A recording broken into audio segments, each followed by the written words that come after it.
Hey, this is Horner, and we're going to do a little bit of AP Physics C. We're going to look at average speed, velocity, and acceleration in this PowerPoint. I'll also go through several problems too, so you can kind of see what's going on. So anyway, in this one, we're going to talk a little bit more about average speed and average velocity. We've talked about average speed as distance divided by time, and average velocity is displacement divided by time. So, remember this is the total path.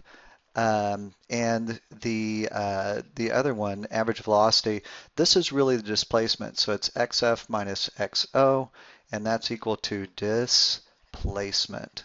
So make sure you know the difference between the two because they will try to trick you. Speed, got to look at the entire distance, and average velocity, you've got to look at the displacement itself. So big difference between those two things. The next slide talks a little bit about how, well, this one still is going through, and you do realize that this one is always positive and that the average velocity can be positive or negative. So that sign gives direction. This one is a scalar, and average velocity is a vector. Average acceleration describes how fast velocity is changing just with respect to time.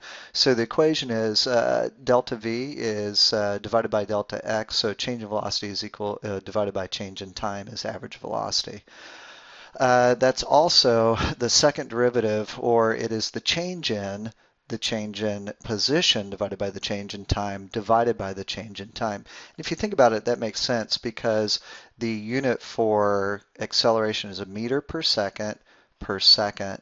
And here we have the same thing, meter per second per second. This is better known for you folks as a meter per second squared.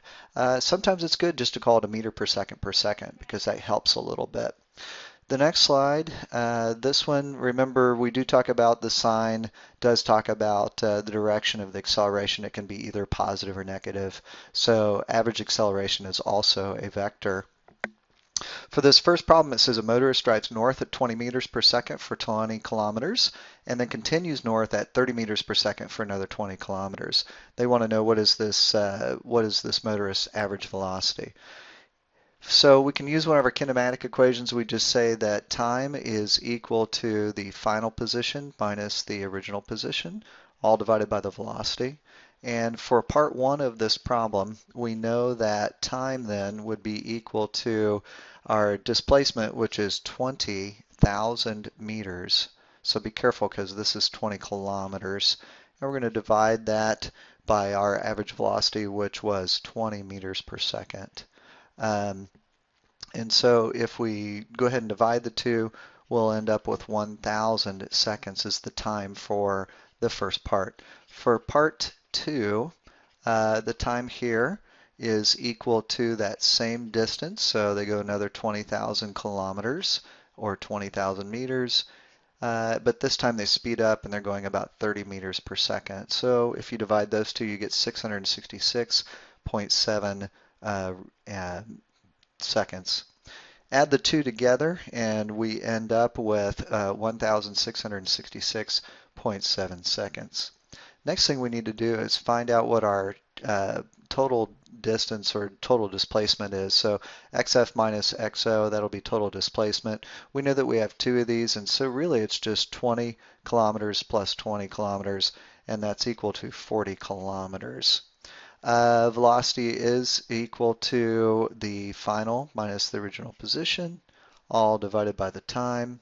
Our xf is 40,000 meters. Our xo is 0. So we're going to take 40,000 meters. We're going to subtract 0 because our total here is 40 kilometers. So you might not want to use this. We just know that we have to add our two distances that we traveled or our two displacements together to get that 40 kilometers. So our final position will be 40,000 if our original position is 0. Then we need to divide that by the time it took for us to travel that distance, which we said was 1666.7 seconds. And now when we're done, we end up with 24.0 meters per second. I think the actual value here is about 23.999. So we need to go ahead and round that up. Next problem.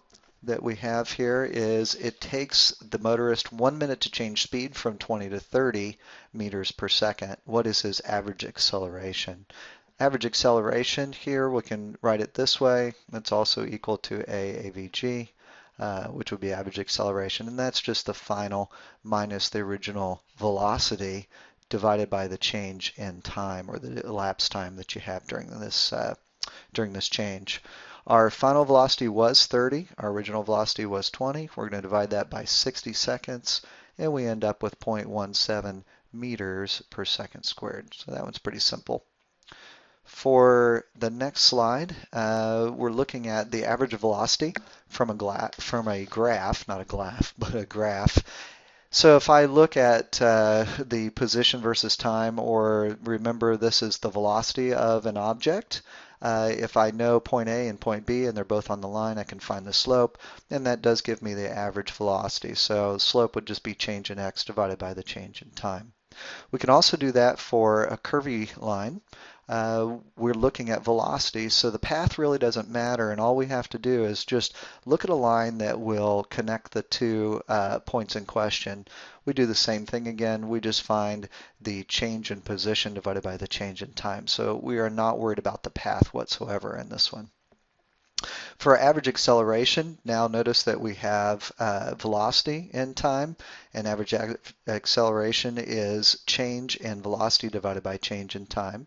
So here we've got our change. This really should be velocity, so I'm not sure why it's x, but change in velocity divided by the change in time, and that would give you the answer.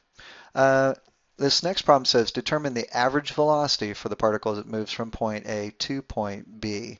Remember, if we want average velocity, essentially all we have to do is, I'm going to go back here, is just take a point and go from A to B.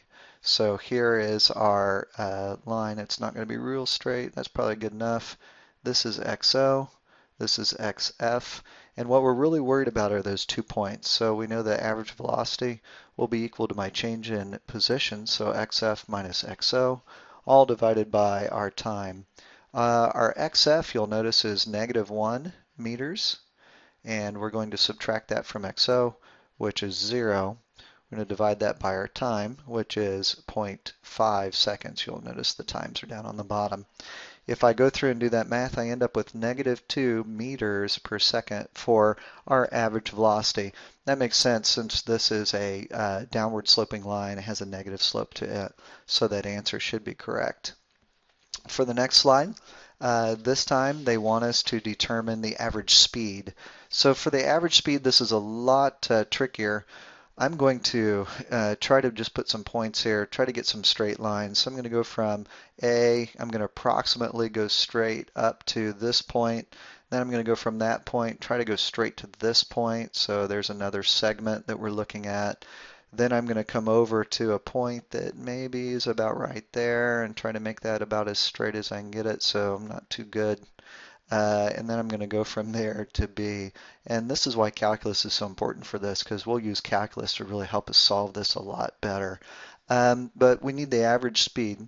So because we want average speed, we're going to look at the distance. So we just need to know how far each one of these segments are. This first segment looks like it's about 1.5 meters.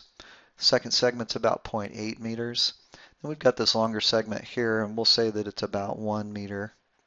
And then we've got another 1.8 meters for this last segment. So we're going to add all those up. We've got 1.5 plus 0.8 plus 1 plus 1.8. If you add all those up, we end up with a distance, remember we're doing average speed here, of 5.1 meters.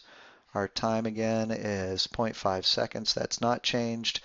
And speed, notice there's no bar over the top, so that does indicate it's a scalar and that it is velocity, is equal to distance, not displacement, divided by time. So we have 5.1 divided by 0.5, and we see that our average speed now is about 10.2 meters per second. So big difference between average speed and average velocity.